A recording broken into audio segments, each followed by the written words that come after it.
Hi, my name is Cliff. A lot of people have asked me about my beef jerky recipe, so I wanted to show how we make beef jerky. So the first thing you want to know is, first thing you want to do is make sure that you have a lean cut of meat. The reason that's important is because fat goes rancid and the lean meats will preserve and dry a lot better. So right here I have some eye of round roast. You could also use top round or bottom round or any kind of round really, or even a sirloin. You just want to make sure that it doesn't have a lot of fat. So this one piece, it's got a little bit of fat right here on the end. So I'm going to take it out. I'm going to take that little bit of fat off, and I'll probably end up feeding it to the dog.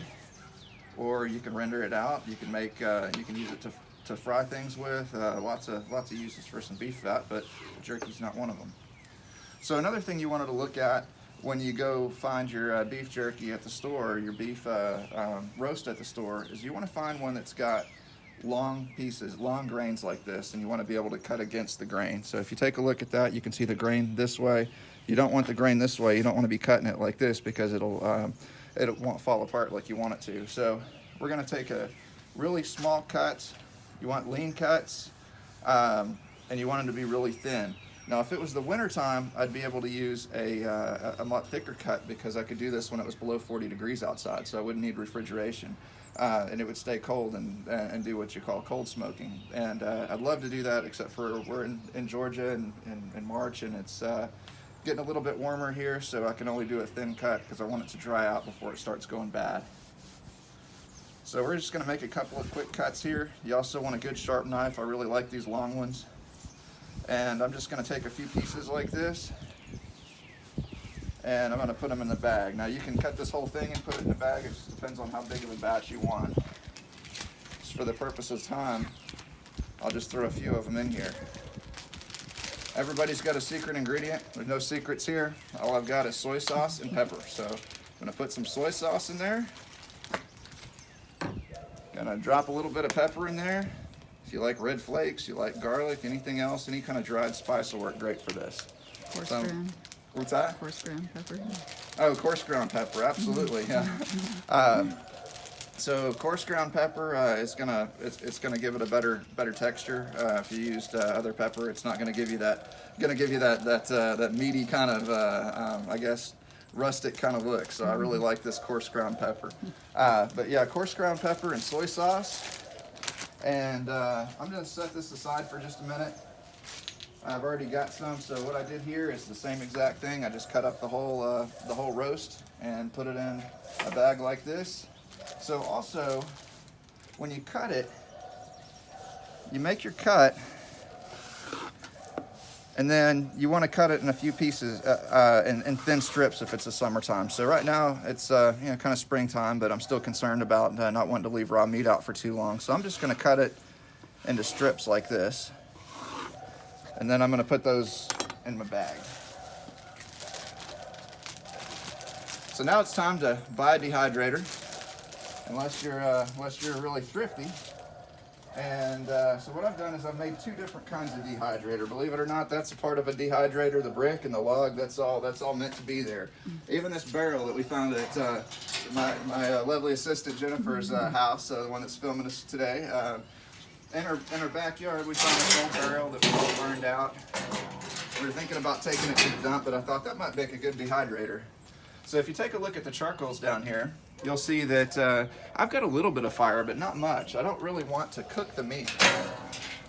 I just want to dry it. So what the fire does is you've got smoke to keep the insects away, and you got just a little bit enough to heat the air and move it. So we're not really cooking the meat. We're just drying it by letting the air blow by and dry the meat. So I've got a fancy rack. Again, Jennifer lent me her rack from her oven. So this is just your normal oven rack. You open the oven, you pull one of these out, stick it on your barrel.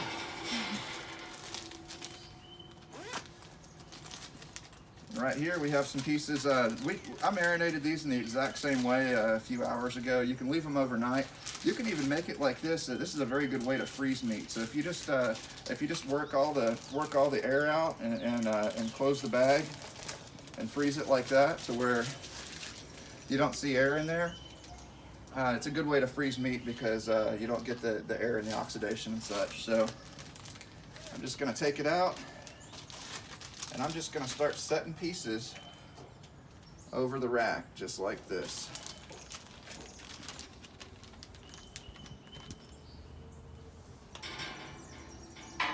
You can separate them a little bit, allow a little bit of air in there.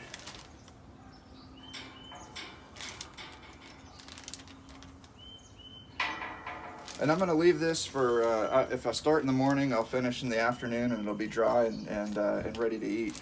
But I'm going to let this sit for a few hours. Since it's the afternoon, we're going to maybe cheat a little bit. What I'm using is smoking for the first part, but since it's the afternoon and I won't have all day to dry these, I'm going to let them dry for about 5 or 6 hours, and I'm going to put them on another type of homemade dehydrator. So this, again, made from just parts around, things I found around the house. Down in the bottom is a brooder light that you could use to hatch chickens or you know, any kind of birds or anything like that.